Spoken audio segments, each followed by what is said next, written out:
असफलता एक चुनौती है, इसे स्वीकार करो। असफलता एक चुनौती है, इसे स्वीकार करो। क्या कमी है, देखो और सुधार करो। जब तक न सफल हो, नींद चैन सब त्याग करो। संघर्ष करो, मैदान छोड़ मत भागो। कुछ किए बिना जय जयकार नहीं होती, कुछ किए बिना जय जयकार नहीं होती। कोशिश करने वालों की हार नहीं होती। ये दास्तां हिंदुस्तान के एक ऐसे हुनरमंद की है जिसने सारी दुनिया में अपने मुल्क का नाम रोशन किया। इस महान शख्सियत के साथ ही हिंदुस्तान में हॉकी का दौर शुरू होता है।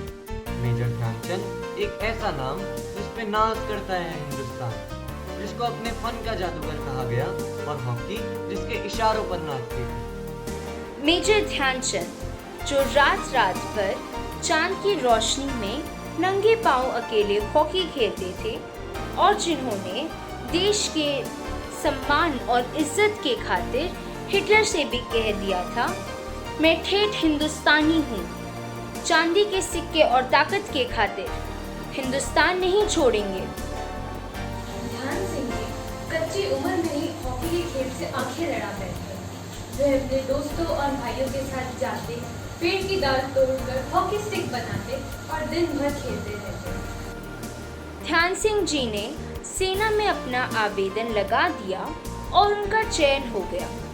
ध्यान सिंह जी इस वक्त 7वें आसमान पर थे। अक्सर ध्यान सिंह रात होते ही पास वाले मैदान में चले जाते और अकेले हॉकी खेलने का अभ्यास करते। ध्यान सिंह, जिस तरह तुम चांद की रोशनी में हॉकी सीखते हो, एक दिन तुम आसमान में हॉकी का चांद बन के चमकोगे। इसलिए तुम्हारा नाम आज से ध्यान सिंह नहीं, ध्यानचंद। भले तिवारी ने इस टूर्नामेंट में ध्यानचंद जी की एक बहुत बड़ी कमजोरी भांप ली। वो ध्यानचंद जी को अपने घर ले गए और उन्हें सलाह दी। तुम हॉकी में ड्रिबलिंग अच्छी कर लेते हो, पर मत भूलो कि अपने पास बॉल रखना ठीक नहीं है। तुरंत अपने खिलाड़ी साथी को बॉल दो ताकि वो बॉल आगे ले जाए। अपने पास बॉल रखना एक अपराध है।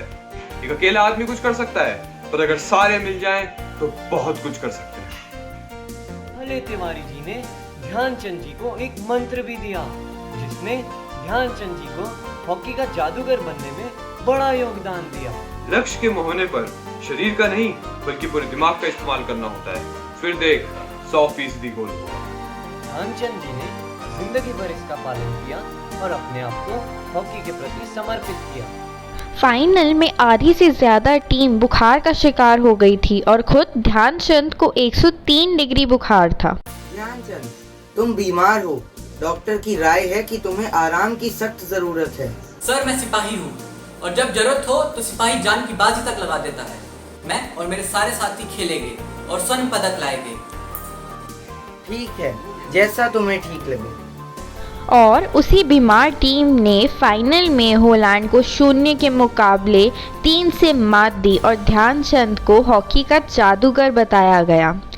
भारतीय टीम ने सारे मैचेस में एक भी गोल अपने पर नहीं खाया था। जिस भी टीम में ध्यानचंद खेलने जाते, उस टीम का हारना एकदम ना के बराबर होता था।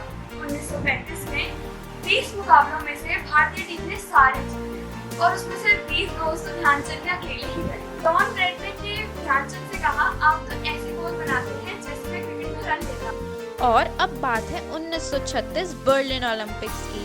बहुत मुश्किलों के बाद भारतीय टीम ने जाने के लिए पैसों का इंतजाम किया। बर्लिन में उनके पास खाना खाने तक के पैसे नहीं थे। अपने हालातों पर दुख और तरस तो आ ही रहा था इन जाबाजों को, पर वतन के लिए तीसरी बार खिताब लेने का जोश और जुनून अभी भी उनमें था। भारत शान से फाइनल्स में दाखिल हुआ। फाइनल्स में पहुंचने वाली दूसरी टीम जर्मनी थी। तय हुआ कि 15 अगस्त को फाइनल मैच खेला जाएगा। अभ्यास मैच में भारत जर्मनी से हार चुका था और जर्मनी इसका मनोवैज्ञानिक लाभ उठा रही थी। जबरदस्त प्रचार के जरिए माहौल ऐसा बनाया गया कि जर्मनी इस टीम को पहले ही हरा चुकी है और तो ऑलराउंड भी जर्मनी का था। फाइनल में स्टेडियम कचाकच भरा था। कप्तान के नाते ध्यान सिंह की चिंता पहाड़ के जैसी थी। इज्जत दांव पर थी। ध्यानचंद ने टीम को बुलाया और उनके सामने तिरंगा रख दिया। टीम ने तिरंगे की कसम खाई और सलामी दी और ध्यानचंद ने फिर नारा दिया, करो या मरो।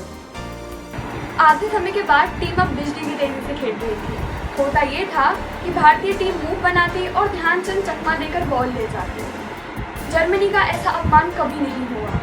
अब भारतीय टीम 1 नहीं 8 गोलों से जीती। मुकाबले के बाद दुनिया के सबसे बड़े तानाशाह ने ध्यानचंद को बुलाया और अपनी फौज में एक बड़े अफसर का न्योता दिया। आप भारतीय सेना में क्या हो? मैं लांस नायक। लांस नायक? हा हा हा, भारत ने इतने बढ़िया खिलाड़ी को सिर्फ एक सिपाही बनाए रखा।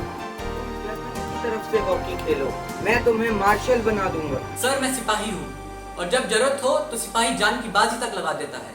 मैं और मेरे सारे साथी खेलेंगे और स्वर्ण पदक लाएंगे। सोच लो, तुम्हें वहाँ ज्यादा से ज्यादा एक लेफ्टिनेंट बना दिया जाएगा। मैं तुम्हें सेना का मार्शल बना दूंगा।